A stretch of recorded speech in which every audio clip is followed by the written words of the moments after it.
If you want to support the channel on Patreon and other forms of social media, links are in the description below.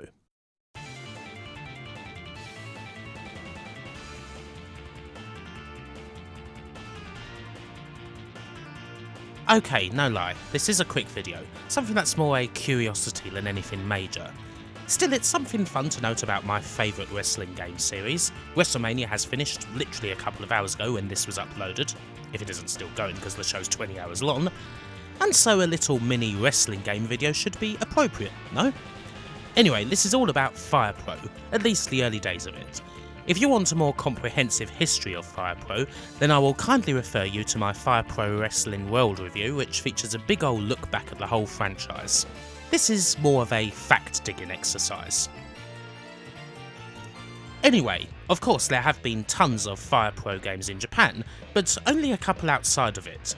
The first ones being on the Game Boy Advance, followed by returns on the PS2, and now, of course, World. It took over 10 years for FP to actually leave its home country, by which point the original company behind the game, Human, were deceased. However, Fire Pro could have actually come west way earlier, believe it or not, and not exactly on a platform it's known to be on. In 1991, we could have had Fire Pro, a sort of Fire Pro anyway, on the Sega Mega Drive.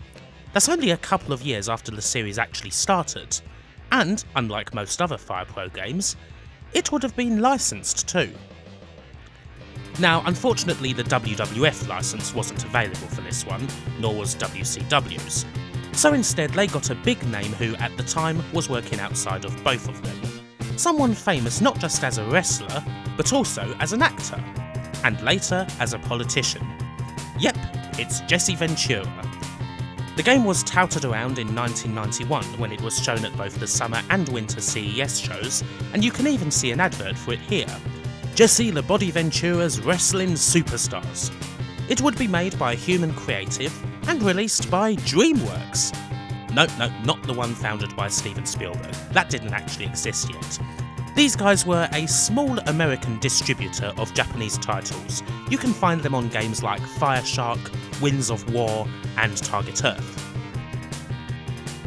Despite being shown at trade shows and appearing in magazines, however, and being penciled in for a 1992 release, for whatever reason, the game didn't come out, simply fading away without any real announcement of cancellation or anything. However, a ROM of the game does exist. It was released on the internet by Hidden Palace in 2014 with little to no information, except that it's a prototype from March 1992. The game was even submitted to Sega of America, and playing this proto, it's actually pretty damn close to finished. So, you know what? We can actually have a proper look at it. As you might expect, Jesse Ventura is the only actual star in this game, resplendent with a really stupid looking blonde crop to boot. However, the rest of the guys are pretty recognisable, mostly Japanese names. You've got Antonio Inoki, Riki Choshu, Jushin Liger, Stan Hansen and the like, as well as Vader, Bam Bam Bigelow, and even Hulk Hogan, obviously all under strange names. There are 12 wrestlers in all, and you can play either World Championship, Elimination, or exciting single and tag matches. Looks-wise? Well, it's Fire Pro. It's not a looker. To be accurate, it looks pretty similar to the original Fire Pro combination tag on the PC Engine. However, gameplay-wise, damn, things are different. Fire Pro is known for its timing system. The wrestlers come together, and after about 2 to 3 seconds you race to input your move first. Every Fire Pro game is based on that. But not this one. There's no time in here. You come together and you just bloody well go for it. Whoever gets the move off first does it, no waiting required. It's kind of unusual to see in a wrestling game. Just about every one of them has some sort of lockup, whether it involves button mashing or timing. Here, there's barely one. You just press a button and away you go. Now I can think of 2 reasons why this would be the case. It is possible that Human decided to drop the delayed timing for an American audience, thinking that it would encourage button mashing, which gets you nowhere in Fire Pro. It is also possible, and perhaps likelier, that the lack of timing is because this is still a prototype and a proper grappling system hadn't been implemented yet, whether it would have been based on timing or mashing. In any case, the result is actually a pretty fun prototype. Jesus, this wrestling is fast. Nothing but moves, moves and more moves. It's a shame that because it's an early Fire Pro game there's so few of them, but still, damn this is quick. The first matches are insultingly easy, but you can actually have a pretty decent back and forth bout with the later opponents. Although I have to say I do recommend playing this on hard in order to get more of that, because the delayed timing is Fire Pro's equaliser, and not having it means that you will absolutely walk through like more than half of the opponents in Championship mode. I have to say though, I had a great deal of fun with this prototype, which was actually a surprise, considering that the Japan-only game that did come out in late 1992 eventually, Thunder Pro Wrestling Retsuden, is a bit of a dog. It's the black sheep of the Fire Pro family. In the eventual released game, the usual Fire Pro timing is in place, but in the main, well, it just looks so impossibly naff for late 92, even by Fire Pro standards. By this time the series was already doing much better things on the SNES, and no one cared for a game that looked utterly like a port of the PC Engine original, which was by this point 3 years old. However, perhaps this is the reason why Thunder Pro completely falters on the Mega Drive, because in actuality the game was meant to be released for a Western audience, possibly as long as a year previous, until for whatever reason it was binned. It's still not exactly a looker for 1991, and one can't see this game being successful in any case, but it possibly makes a little more sense coming out earlier. Still, that's the big question. Why did this game never come out anyway? I'm going to quickly burst your bubble and say that the actual reason isn't known. Precious little is known about this game or the American company that was to publish it. Still, that doesn't mean we can't do some speculation. What about that company? Dreamworks were very small and based in Minnesota. Their business was Japanese imports and they'd mostly worked with NCS. They didn't release anything past 1991, and this prototype is the last whiff that can be found at all of them, dated 2nd of March 1992, that's when this build was made. The ROM was found on a CDR that at one point was archived by Sega of America, which is how we know that the game did fall into their hands at some point, presumably to get a seal of approval.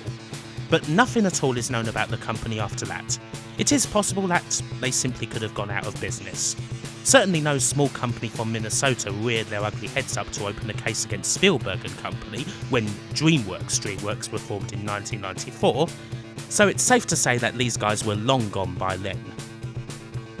But what about the state of wrestling itself? 1992 wasn't a good time for wrestling, like at all. It was the start of the major decline, with the sport creating tons of bad headlines. The ball was starting to roll on the steroid trials and all of that. Is it possible that people decided it wouldn't be a good climate to release a wrestling game in? I rather doubt that, frankly. Wrestling is still going to have an audience amongst folk who buy video games in any case, and I really doubt a small company like Dreamworks would have been able to afford to make such moral decisions, if they chose to. There is also the competition though. WWF Super WrestleMania comes out in early 1992 and obviously has the Hulk Hogan on the front and all the other wrestlers and so on. It's a piss poor game, but it's gonna blow a game with Jesse Ventura on the front of the map, so why bother to release it? Jesse probably wouldn't like that a game with Hulk Hogan on the front would thrash him very much. Perhaps copyright caused issues. Fire Pro always features fake wrestlers, but it's pretty obvious who they're based on most of the time. Certainly this game features quite an accurate Hulk Hogan, known as Stan the Man here. So did somebody get cold feet? Not that other games didn't feature Hogan imitations. Hell, there's Sega's own Wrestle War for a start.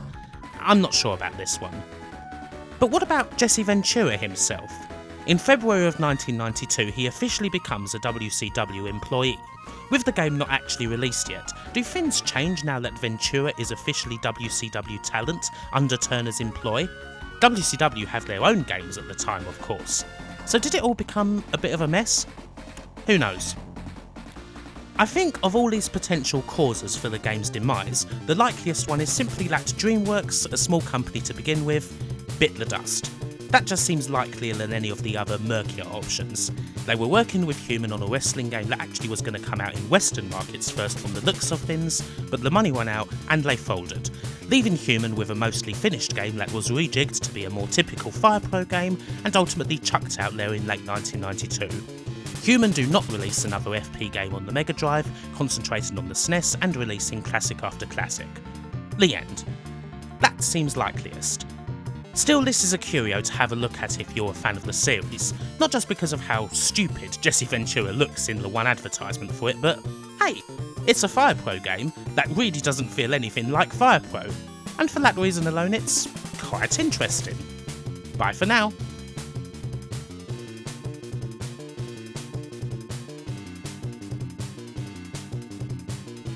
The community gives thanks to the following: Adam Schaefer, Alex Stocco, Andrew Dalton, Andy Capt, Audie Sawley, Conformist, Daniel Briggs, Daniel David Taylor, Dustin Cooper, Gary Pinkett, George Newton, Ghostly Spectre, Grafham Blackpool, Hunter, Ian Roberts, James Idd, James Loveridge, Jason Durso, Jason Goy, Jason Leach, Jason Stevens, Johan Eriksson, Josh Jensen, Lee Norris, Mark Johnston, Martin Pataki, Morten Skanin, Nanette McCrone, Nicholas Tristan, Olaf Albin, Peter Jack, Peter Sidorn, Phil Taprock, Pocky Southmaid, Rachel Maxwell, Romeo, Ryan Burford, Sammy Lee, Scott Coulter, Sean Zoltek, Seth Robinson, Simon Gulliver, Stephen Warner, Leon Natural, Tanya J, Yucca Operator, and Zach Roach.